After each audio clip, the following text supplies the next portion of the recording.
Welcome back to the Scenery Farm.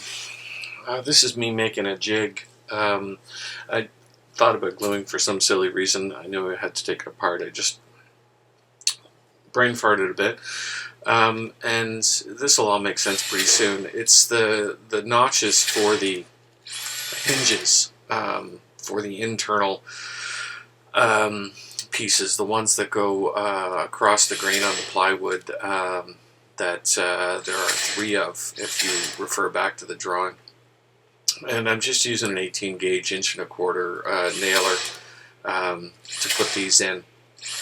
And I've marked out a notch here. And as it turns out, this notch ends up being deficient. It needs to be a little deeper. But, you know, this is why you do it. You test it. And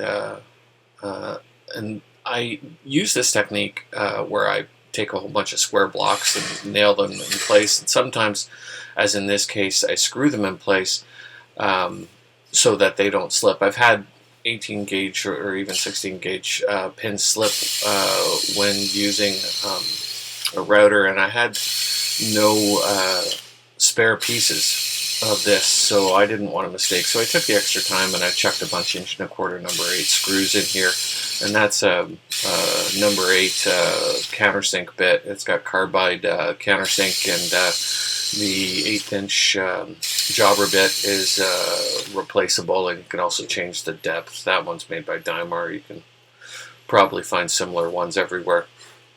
And I'm just going to chuck in a bunch of screws, and then I'm going to test it out. You can see on the piece below the notch that it'll eventually make in this, and I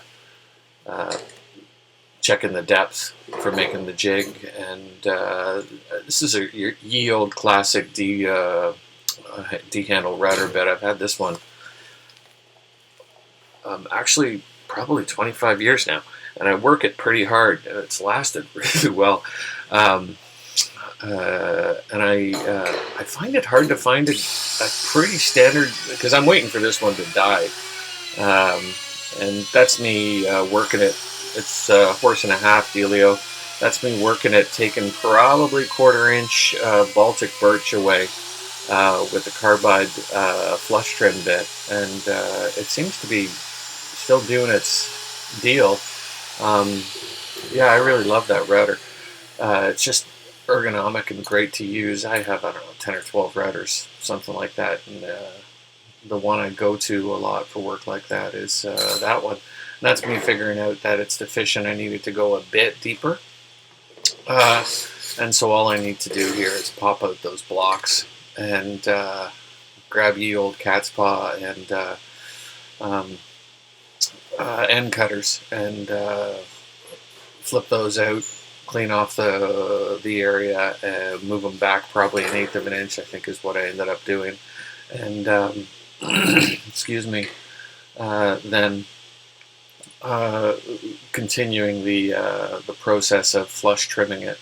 And as I'm watching this, it seems to me that I've had problems with the 18 gauge pins when I'm doing this with poplar, but the amount of work I'm having to put in to pry bar those, or the cat's paw those off, or it's impressive for birch. So I probably could have gotten away without the screws, but better to be safe than sorry sometimes. And I'm just setting it back probably 1/8", maybe 3 seconds, who knows. And yeah, my brain kind of defaults to Imperial, because that's the one I use more. But yeah, there we go.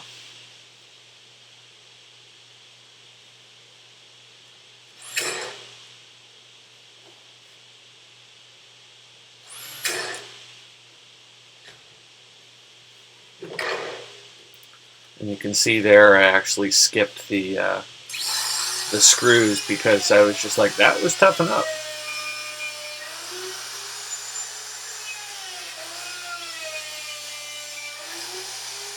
Take her all apart, because those excess pieces are just going to get in the way, and then I'm going to move on to making the jig for the rest of the pieces.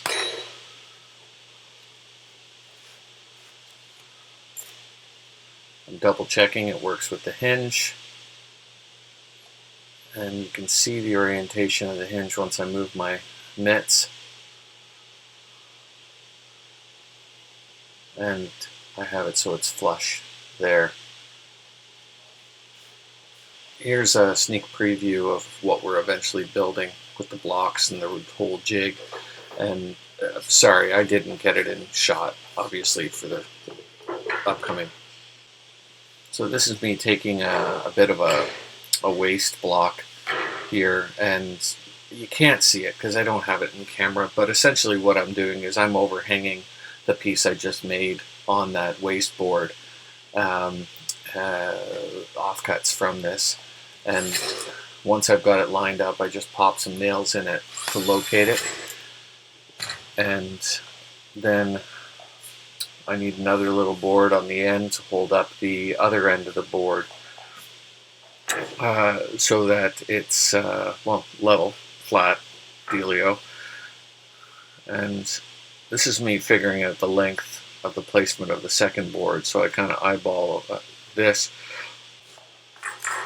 Take some clamps, and that waist board that was at the bottom, I clamp it to the edge of my bench. And it's pretty useful to have a bench that overhangs like that so you can clamp to it and grab onto it. So the waist board is, so I'm lining this up and flushing. Here's 3 boards, little blocks, that I'm going to use to locate, because I'm repeating this process 9 times, and that one locates it so it's going to be flush with the near end that you can't see on the end grain that I'm going to route. And then I put these blocks in, I put it about a mil low from the top, and lock those in. Then I'm doing the near side that's obviously out of shot.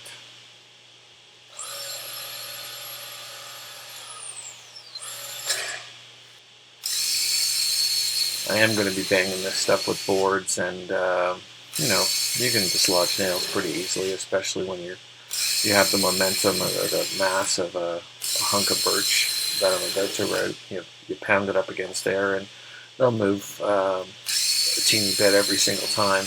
And then I finish making the jig by screwing and nailing everything in place. Just give it a bit of a dust off there, because pretty square corners, going up against pretty square corners. There's nowhere for the dust to drop into, like on my stop block on the chop saw, which is rounded but still square. So I go to use these little clamps, and I just realized that though I love these clamps for what they are, it would be way easier for multiple processes to use a set of, or a pair of clamps that are more ergonomically comfortable for, you know, going on and off. And I have these rubber handled ones that I pull out for moments like this.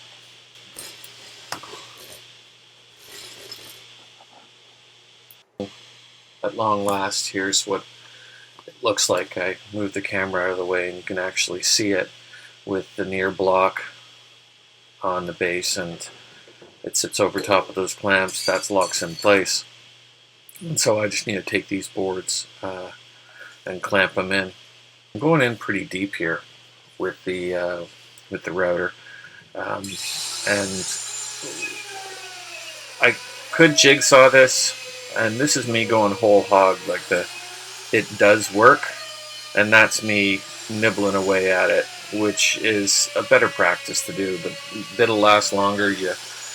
I've found when you work really hard on these, I mean, not only do you get burns and you wear out the carbide quickly, but you can also chuck the bearing, which absolutely sucks, because then that trashes your jig. You wear out the bearing, and the whole thing disintegrates, and then you just dive right into both pieces, and you gotta make it. So I definitely recommend nibbling away and not being impatient, especially with the wood as hard as birch. All I do is I go through the rest of those pieces, notch them out, and then I round them over. See you next time.